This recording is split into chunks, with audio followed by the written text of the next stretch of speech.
Uongozi wa kanisa la Kiadventista tawi la West Kenya wameomba idara ya usalama kuingilia kati na kutatua mzozo ambao imekuwa imekita kambi katika mizizi katika eneo la Angata Barakoi katika mpaka wa kaunti ya Migori na Narok. Uongozi wa kanisa hilo unasema umeghadhabishwa na hali tete katika eneo hilo ambayo imeleta madhara mengi kwa wananchi.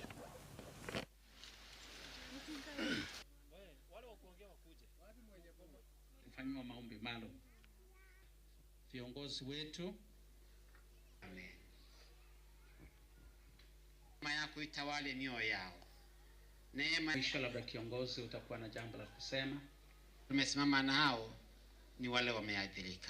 We pray that the police should move with speed and arrest all the perpetrators of these heinous acts and provide security to all families living along the border. The national government and the county governments of Narok and Migori should step in and establish the true boundaries between the two communities.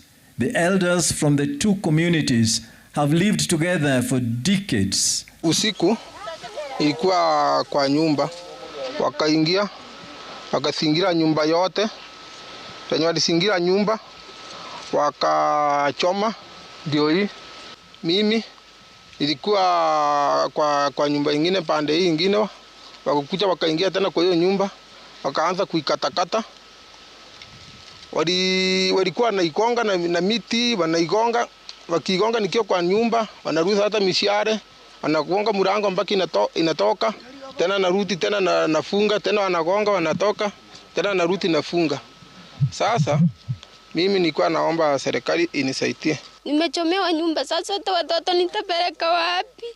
Kila kitu kimechomewa kwa nyumba, hata makuku yalikuwa ndani, kila kitu. Sasa nitafanya nini? Nitaenda wapi? Sina sehemu ya kwenda.